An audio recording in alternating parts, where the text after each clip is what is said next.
Hey there team, welcome back to the channel and welcome to my overview of Into the Dead, our darkest days. So if you're not across it, I do overviews on this channel. I have a look at the first 2 hours of a game. It's a Steam refund window and Steam reckons you can make up your mind about whether you want to keep a game or not. Generally I agree as a rule and say 20 hours in, probably not going to change your mind about how you felt 2 hours in. So it's short and punchy, keep it around 10 minutes, broad strokes info, you can make up your mind on your own. In this case, I've played it for a little bit longer, maybe about 3 hours, something like that, but I've got a bit of an idea. And the reason I played it more is because I was enjoying it so much, so that's probably a big rubber stamp of approval. However, there's one huge caveat, it's performance related. Usually I'm not particularly worried about performance, I'm not a huge snob, even though I do run a bit of a NASA computer. But this thing was having all sorts of horrible performance, tearing, stuttering, just insanely difficult to run for what it is. And a lot of my footage as I checked and I was going through it was getting very choppy and chunky and, you know, a bit of inside baseball. I record this separately before I've actually processed all the footage. So we'll see what we can salvage.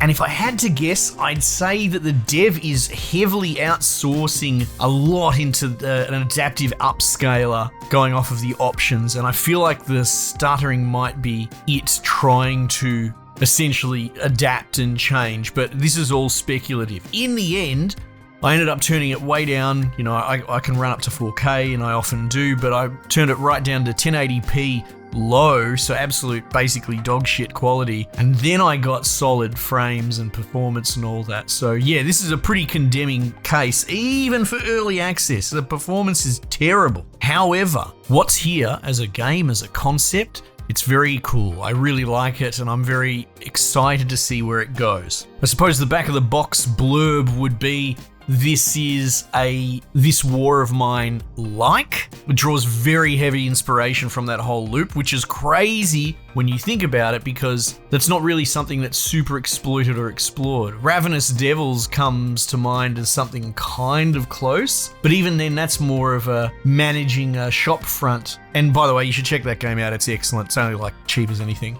But this very much whole cloth is This War of Mine in loop.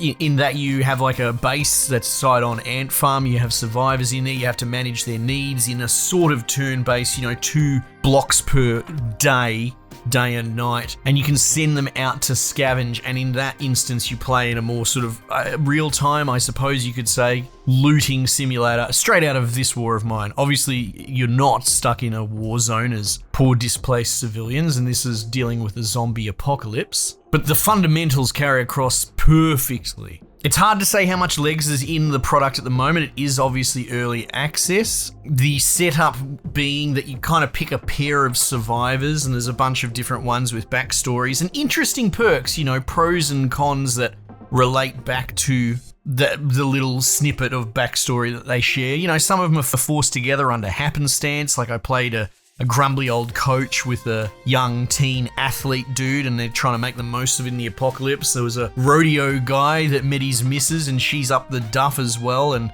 they met at a rodeo meet and they're trying to survive through it. But, you know, things like he can make moonshine, a unique recipe at the cooking station, whereas she has like a sort of will to live, low health, kind of digs deep for the sake of the baby. So I think it's really clever. It's quite cool and it gives it a little bit more richness. The artistic direction, this whole world design, has that 70s come 80s Texas Chainsaw kind of movie layer to it. In fact, like, I have to think about it now, it's probably got a lot of cinema grain. I know that the menus have this very stylized yellow placard font that is kind of blurred as well, so it's leaning into sort of a kind of meta cinematography overlay effect from, you know, early 80s, and it's excellent. It adds so much flavor, being that it is all set in 1980. I suppose one of the most glaring differences, I mean, there's not a lot of differences. It has taken the formula from This War of Mine and run with it pretty close, but it's not strictly cut into a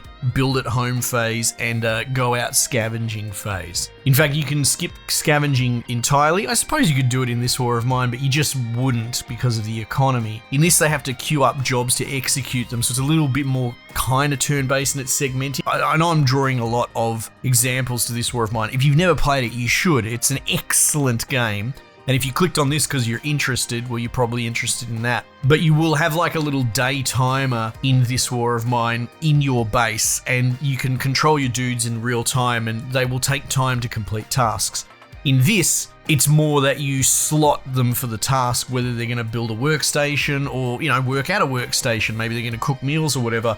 And each of the individual meals, for example, will take up a little time segment. Maybe you can cook like 5 meals to finish an entire turn, which, like I said, it's kind of a 12-hour half-day segment. Now, one of these things that you can slot for your dudes to do is to go out scavenging. So if you have multiple guys, you can actually tell them all to go out and scavenge at different locations, and then you will just play their scavenging segment back to back to back. I do wonder, as your colony grows out and you get more people in your base, and potentially, I don't know, maybe you've got 4 or 5 dudes all scavenging in one night, it might get a bit strange and strained with the pacing, but who can say? I've only really had 3 dudes in my colony at once. So yeah, it's got a slight twist on the flavour, a little bit of Dead in Vinland in that, you are placing characters on workstations and then saying end turn. So yeah, more turn-based colony management than this War of Mine would be. However, one of the places where they really do differ is the scavenging. And look, dare I fire shots across this War of Mine, I feel like the scavenging was never the strongest, at least beyond the puzzling of the environment. It sort of gets a little bit light Metroidvania within an instance, but the combat was something you absolutely shied away from, you avoided. If your dude had the unfortunate situation of killing someone, they'd be depressed and miserable and all that. This game is a lot more combat heavy in that there is a lethality and it is forced upon you more than I would say as a comparison in this War of Mine. You could avoid it pretty well. Whereas this, they put zombies directly in your path and you do have to deal with them. And in a straight fist fight, 1v1, you're not going to be able to take more than one of those bouts. You're probably going to lose a chunk of health, especially trying to figure out their move sets. It's very frantic and panicky and, like I said, very lethal. And you might find yourself in a situation where you kind of get bushwhacked by like 3 at once, and it is panic-inducing, and it handles panic better than any game I can really think of off the top of my head. These zombies will grab your dude by the arm, and even in the animation, it's quite terrifying that like he'll double take trying to run away because they'll only grab you if you run. And so, create a scenario. I've got 3 dudes coming out of the woodwork because they're in the background and the foreground sometimes, and you very much are encouraged to stealth around. Like, if they're lying on the ground in the background or just off the main path, you can sneak past them. They will stir if you linger too long, but very much it nails the idea of don't just kill every single zombie. This is not that universe. That is not viable, even if you've got some weapons. But yeah, you'll have a scenario where maybe you go to execute a zombie or it accidentally sees you and your weapon's too loud, and all of a sudden other dudes are getting involved in the fight, and the screaming and the hyperventilating breathing and all that. It is so really good at just upsetting you and making you want to flee. And if you try, like I said, that's when they will start doing things like grabbing your character's arm,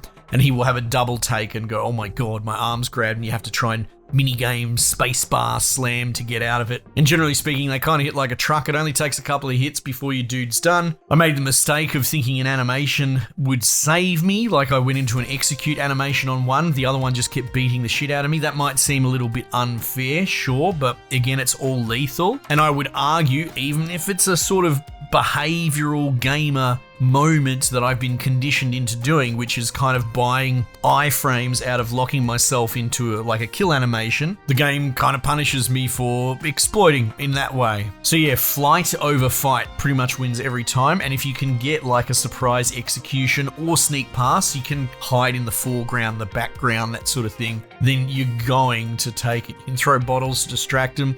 but it just feels kind of more involved than This War of Mine's Scavenging. But it also still retains, locked doors, having to navigate around that, using lock picks and bolt cutters and lowering ladders. So again, light Metroidvania. It's got a pretty cool loop where you can essentially peek through doors, see what's going in the next room, try and plan it out. But yeah, it goes loud and it goes frantic, and you have seconds to save your dude, and I have lost dudes in the process. But yeah, so you go out, you scavenge, you pick up stuff, you fill your backpack. This is all pretty familiar territory. You bring said scavenging materials back, build out your base. Every night the zombies attack more on the barricades, and the barricade has like a tangible health bar, and it will escalate, so you can build out the barricades, but it will become a point where you can't actually keep it up with it, and that's the time you need to leave. And so if you clear out some locations, you can rehouse there, and you get to take all your upgrades with you as well, so it's no